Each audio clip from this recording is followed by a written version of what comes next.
Hello friends, जय माता दी। तो आज देखते हैं difference between economic and non economic activities के बारे में। तो ये एग्ज़ाम में लॉन्ग क्वेश्चंस में आ सकता है, तो आप लोग ऐसे इसको पॉइंट्स में लिख सकते हैं तो ये बेटर होगा। अगर बेसिस पहले ऐसे आप लोग इसमें बेसिस बना सकते हैं एंड एक साइड में इकोनॉमिक एक्टिविटी एंड दूसरे साइड में नॉन इकोनॉमिक एक्टिविटी, ऐसे करके डिफरेंस हम लोग प्रेजेंट कर सकते हैं। तो अगर मीनिंग होगा तो any human activity which are perform to earn money, ठीक है, जो पैसे के लिए किया जाता है। एंड नॉन इकोनॉमिक हो जाएगा any act that have no monetary motive and are performed with feeling of love, sympathy and humanity.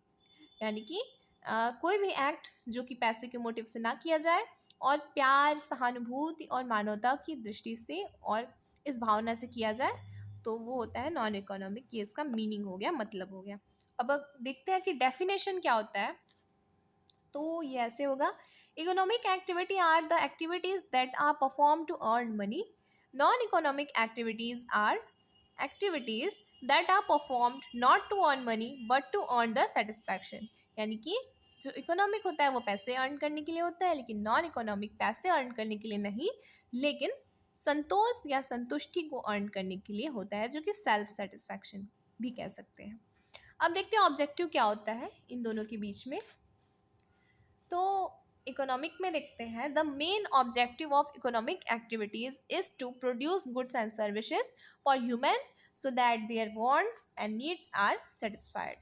ठीक है, तो इसका ऑब्जेक्टिव यही हुआ कि गुड्स एंड सर्विसेज को प्रोड्यूस करना, जिससे कि लोगों की जो ज़रूरतें हैं और लोग जो हैं वो लोग सेटिस्फाइड हो सके। और इसका हो जाएगा, the main objective of performing non-economic activity by people is to satisfy their social, cultural, religious and sentimental needs। यानी कि इसका ऑब्जेक्टिव ये होता है कि अपने सामाजिक तौर पे, सांस्कृतिक तौर पे और धार्मिक तौर पे अपनी भावनाओं को मतलब पूरा करने के लिए, अपनी भावनाओं की आवश्यकता को पूरा करने के लिए इसका मेन ऑब्जेक्टिव यही हुआ। ठीक, इसका मोटिव देखते हैं तो ये होता है अर्निंग मोटिव और ये होता है सोशल एंड साइकोलॉजिकल मोटिव, यानी कि मनोवैज्ञानिक और सामाजिक मोटिव होता है इसका।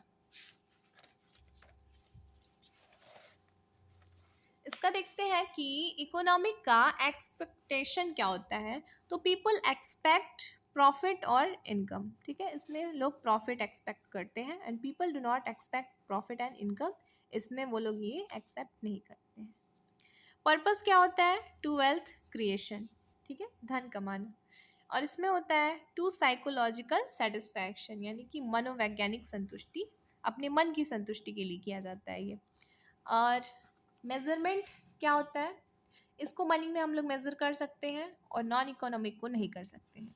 सप्लाई क्या होता है, there are done for fulfilling the wants of human, यानी कि इसमें लोगों की ज़रूरतों को पूरा करने के लिए इकोनॉमिक एक्टिविटीज़ किया जाता है। And these are done for fulfilling the desires and emotions, इसमें अपनी इच्छाओं और अपनी भावनाओं को पूरा करने के लिए किया जाता है ये सप्लाई। ड्यूरेशन क्या होता है, तो दीज आर परफॉर्म रेगुलरली, ये कार्य रेगुलरली किया जाता है। And these are perform during spare time, और ये सभी काम खाली टाइम में किया जाता है। एग्जाम्पल्स देख लें तो बिजनेस, प्रोफेशन, एम्प्लॉयमेंट, ये सब इकोनॉमिक एक्टिविटीज़ में आ जाएंगे। Family commitment activities, social and religious activities, ये सभी नॉन इकोनॉमिक एक्टिविटीज़ में आ जाएंगे।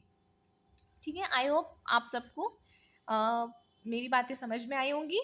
Thank you so much.